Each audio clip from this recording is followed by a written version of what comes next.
अस्सलाम वालेकुम स्टूडेंट, मेरा नाम फ़हीम महबूब है। मैं KCC मेंबर हूँ। एक मल्टीनेशनल कंपनी में काम कर रहा हूँ और एक्सेल टैक्स और सैप की टीचिंग भी करता हूँ और इसके साथ एज ए कंसल्टेंट भी काम कर रहा हूँ। आज का जो लेक्चर है इसमें हम सीखेंगे कि what is the difference between final and minimum tax and what is the normal tax, यानी कि जो टैक्स की रजीम है, फाइनल टैक्स रजीम है या मिनिमम टैक्स रजीम है, नॉर्मल टैक्स रजीम है, उसको हम देखेंगे कि उनका क्या मतलब है। क्योंकि काफ़ी स्टूडेंट्स के मैसेज आते हैं कि उनको अभी तक क्लियर नहीं है कि what is final tax and what is minimum tax. तो छोटा सा एक कॉन्सेप्ट है, एग्जांपल के थ्रू हम उसको समझेंगे। उससे पहले अगर आपने मेरा चैनल सब्सक्राइब नहीं किया तो इसको सब्सक्राइब करें और बेल आइकन पे क्लिक करें ताकि जो इस तरह के फर्दर लेक्चर्स हैं उनका नोटिफिकेशन आपको मिलता रहे। तो आज आइए एग्जांपल के थ्रू हम इसको अभी देखते हैं कि इसको फाइनल टैक्स और मिनिमम टैक्स में बेसिक डिफरेंस क्या है। तो ये आपके सामने एग्जांपल है। फॉर एग्जांपल अगर ये एक फाइनल टैक्स मैंने मेंशन किया है, ये मिनिमम टैक्स मेंशन किया है, तो फाइनल टैक्स में जो बेसिक डिफरेंस है वो सबसे पहले एक चीज़ क्लियर कर लेंगे। जो फाइनल टैक्स है, फॉर एग्जांपल एक ट्रेडिंग बिजनेस है, लेटर ऑन मैं एक आपको लिस्ट शेयर करूँगा कि कौन कौन से बिज़नेस हैं जो फाइनल टैक्स में फॉल कर रहे हैं, कौन कौन से बिज़नेस हैं जो मिनिमम टैक्स में फॉल कर रहे हैं। फॉर एग्जांपल एक कंपनी है, ट्रेडिंग है, यानी कि मैन्युफैक्चरर नहीं है, ट्रेडिंग कंपनी है। वो चीज़ें एक मैन्युफैक्चरर से या डिफरेंट मार्केट से परचेज़ करती है कंपनी और मार्केट के अंदर उसको सेल करती है।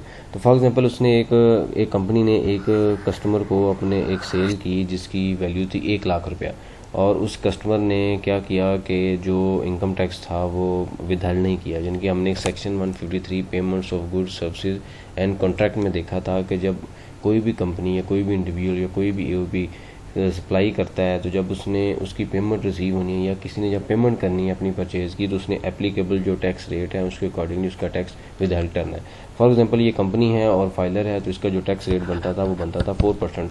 तो मैं फॉर एग्जांपल एक कंपनी हूँ और आपको मैंने चीज़ें सप्लाई की, तो आपने मेरा टैक्स विदहल्ड नहीं किया, यानी कि 1 लाख की मैंने सेल की और आपने मुझे पूरी पेमेंट दे दी।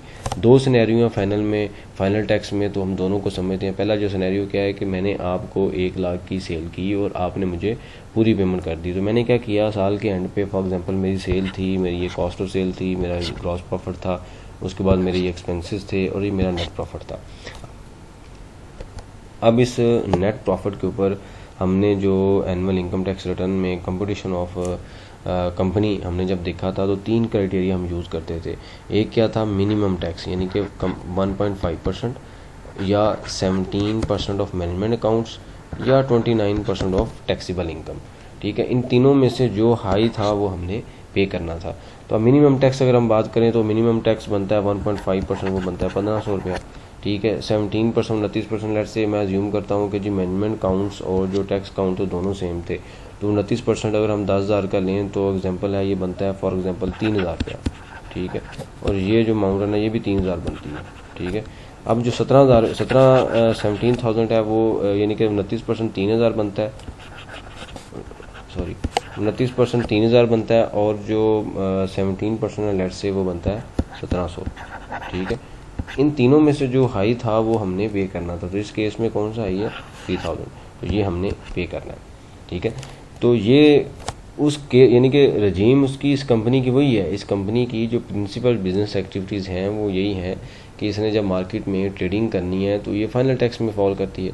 अब अगर जब कस्टमर ने टैक्स विदहल्ड नहीं किया 4% और उसने पूरी अमाउंट आपको दे दी, तो हमने क्या किया कि पूरी अमाउंट का उसका प्रॉफिट लॉस बनाया और एंड पे जाके उसने अपनी टैक्सेबल इनकम के ऊपर वो 3 क्राइटेरिया अप्लाई किया। तो उन तीनों में से जो हाई था वो हमने टैक्स पे किया। तो ये तो था कंपनी फाइनली थी, यानी कि फाइनल टैक्स रजीम में ही थी, लेकिन चूंकि उसकी कस्टमर ने टैक्स विदहल्ड नहीं किया तो इसलिए उसने डिफरेंट तरीके से टैक्स पे किया। अब हम आते हैं इसी एग्जांपल को कंटिन्यू करते हैं कि अगर फॉर एग्जांपल कस्टमर ने आपका at the time of transaction 4,000 tax withheld कर लिया, यानी कि उसने आपको 96,000 in the form of cash या बैंक के थ्रू दे दिया, और इसका उसने आपको बाद में सर्टिफिकेट दिया, तो आपकी टोटल अमाउंट तो 1 लाख ही बन गई। तो इस केस में जब कस्टमर आपका टैक्स विदहल्ड कर रहा है 4%, तो ये क्या है, फाइनल टैक्स है, यानी कि ये 4,000 रुपया आपने ऑलरेडी दे दिया है। तो यहाँ पे अगर आप एग्जांपल देखें तो गवर्नमेंट को फ़ायदा कहाँ पे है, सेम इनवाइस में गवर्नमेंट को फ़ायदा आ रहा है फाइनल टैक्स में। तो यहाँ पे गवर्नमेंट ये कह रही है कि जी आपने ना इनकम टैक्स रिटर्न फाइल करनी है आपने सिर्फ 155 का जो फाइनल टैक्स का फॉर्म है वो फिल कर देना है। कोई एक्सपेंस मैं अलाउ नहीं करूँगा। जो टैक्स आपने एट सोर्स कस्टमर ने आपका विदहेल्ड कर लिया है वही आपका फाइनल टैक्स है। इसका मतलब क्या है कि फाइनल टैक्स में छोटी सी एक जो ट्रांजैक्शन थी वो भी मैं आपको इसी एग्जांपल में जो मतलब क्लियर करने की कोशिश मैंने की है कि फाइनल टैक्स में जो ट्रांजैक्शन के टाइम टैक्स विदहेल्ड हुआ वही टैक्स हमारा फाइनल टैक्स है। हमने बाद में ये वाला जो क्राइटेरिया था ये अप्लाई नहीं करना। 4000 अगर आपका डिडक्ट हो गया है तो ये फाइनल है, उसके बाद आपने कोई टैक्स नहीं पे करना, ना आपने अकाउंट्स बनाने हैं ना आपने टैक्स पे करना है। इसीलिए अक्सर स्टूडेंट के क्वेश्चन आते हैं कि जी हमारी कंपनी में क्योंकि वो जूनियर लेवल पे हैं या थोड़े से सीनियर लेवल पे हैं लेकिन उनको एक्सेस नहीं है, तो ये कहते हैं कि जी कुछ कंपनीज ऐसी हैं जो अपने प्रॉफिट एंड लॉस अकाउंट नहीं बनाती। तो वो इस रीज़न से नहीं बनाती क्योंकि उनका जो एट सोर्स टैक्स डिडक्ट हो रहा था क्या आता है फाइनल टैक्स है। तो बाद में उनको गवर्नमेंट की तरफ से रिक्वायरमेंट ही नहीं है कि जी आप ये इस तरह अपनी जो रिटर्न है वो इस तरह आप उसको, क्योंकि आप ऑलरेडी फाइनल टैक्स में है और आपने फाइनल टैक्स में एक्सपेंस भी अलाउ नहीं करता। जो टैक्स था वो आपने विदहेल्ड करके जमा करवा दिया। अब इसी चीज़ को एग्जांपल बनाते हैं मिनिमम टैक्स में। फॉर एग्जांपल एक कंपनी है और वो एक यानी कि सर्विस प्रोवाइड कर रही है, सर्विस प्रोवाइडर है। फॉर एग्जांपल उसका जो टैक्स है वो 10% 8% विदहेल्ड हो रहा है, यानी कि जो एट सोर्स टैक्स था उसका 8% विदहेल्ड हो रहा है।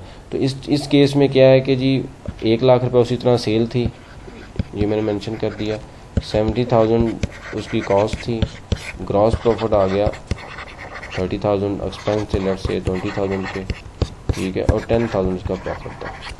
इसके ऊपर उसने क्राइटेरिया अप्लाई किया तो सेम उसी तरह 1500, ठीक है। अब जो मिनिमम टैक्स है इस केस में क्या था 1.5%, लेकिन इस केस में क्या है 8%, ठीक है। तो उसका जो मिनिमम टैक्स होगा क्या होगा, इसको उसके साथ मल्टीप्लाई किया जाएगा, यानी कि 1500 नहीं होगा, अब कितना होगा 8000, और बाकी मैं कहता हूँ कि जी वो 700 है, ठीक है। उसके बाद है 3000, ठीक है।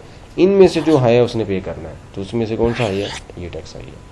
इसका मतलब क्या हुआ कि मिनिमम टैक्स जो सेक्शन 153 में मैंने आपको सिखाया था कि डिफरेंट इंडस्ट्री के लिए डिफरेंट टैक्स है। इसको मिनिमम टैक्स या टर्नओवर टैक्स भी बोलते हैं, जो रिटेलर या होलसेलर के ऊपर भी एप्लीकेबल है।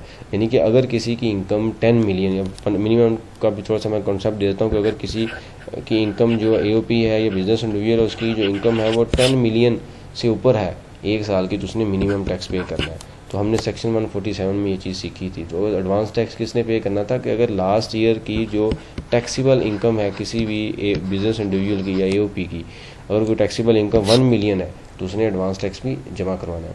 इसका मतलब क्या हुआ कि मिनिमम टैक्स और फाइनल टैक्स में जो बेसिक डिफरेंस है वो ये है कि अगर जो eight the time of transaction tax withheld हो रहा होता है, अगर वो कंपनी की प्रिंसिपल एक्टिविटी सपोर्ट कर रही हैं कि वो फाइनल टैक्स में है।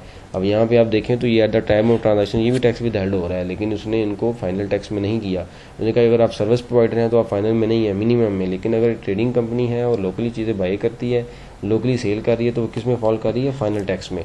तो अगर एट सोर्स उसका टैक्स विदहेल्ड हो गया तो उसने उसके बाद कोई डिडक्शन नहीं है, उसने अपने अकाउंट फाइनल नहीं करने, उसने सिर्फ फाइनल टैक्स की एक रिटर्न सबमिट करनी है जिसके अंदर उसने दिखा देना ये सेल थी, ये मेरे एक्सपेंसेस थे, और ये उसने रिटर्न फाइल कर देनी है।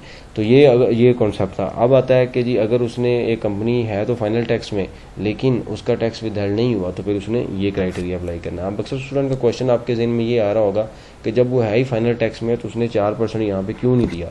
वो इसलिए नहीं दिया कि 153 सेक्शन में वर्ड यूज़ हुआ है डिडक्टिबल का। अगर एक आपका एक कस्टमर है वो रजिस्टर्ड ही नहीं है, वो 4% टैक्स विदहेल्ड कर ही नहीं सकता, तो इसमें आपको गवर्नमेंट नहीं कहेगी कि आपका उसने टैक्स क्यों नहीं विदहेल्ड किया। वो उससे पूछा जाएगा कि तुमने टैक्स विदहोल्ड क्यों नहीं किया। अगर रजिस्टर्ड पार्टी वाइस वर्सा, अगर रजिस्टर्ड पर्सन है और उसने आपको 1 लाख की सेल आपने की और 1 लाख की ही पेमेंट कर दी, तो आपके ऊपर कोई लाइबिलिटी नहीं है। ये लाइबिलिटी उस पार्टी के ऊपर है जो आपको पेमेंट कर रही है, यानी कि सेकंड पार्टी के ऊपर है। इसी तरह ये जो इसीलिए जो वर्ड यूज़ हुआ है वो यूज़ हुआ डिडक्टिबल का, यानी कि फाइनल टैक्स में अगर डिडक्टिबल टैक्स जो पार्टी आपका डिडक्ट कर रही है उसको आपने ट्रीट करना है फाइनल टैक्स में। इसी तरह मिनिमम टैक्स है जो एट सोर्स विदहेल्ड हो रहा है वो फाइनल नहीं है, मिनिमम टैक्स है। एंड पे आपने ये क्राइटेरिया वही 3 का जो हायर ऑफ 3 ये अप्लाई करना है। तो इस केस में 1.5% मिनिमम टैक्स था, अब इस केस में कितना है 8% है। तो जो इसमें से आया वो आपने गवर्नमेंट को पे करना है। ये छोटा सा कॉन्सेप्ट था जिसकी वजह से स्टूडेंट को इशू काफ़ी आ रहे थे। अगर आपने प्रॉपर क्लासेस लेनी है तो मुझे आप इस नंबर पे मैसेज कर सकते हैं, कॉल कर सकते हैं, जो कि सेल टैक्स और इनकम टैक्स की क्लासेस हैं 22-23 जो टोटल लेक्चर्स हैं, और उसमें इंक्लूडिंग ई-फाइलिंग, कैलकुलेशन, एक लिस्ट ऑफ जो एक कोर्स है वो अवेलेबल है जो उसमें कवर किया जाता है, और सारी प्रैक्टिकल एग्जांपल्स हैं विद एक्सेल फाइल्स और नोट्स आपको शेयर किए जाएंगे। Thank you very much.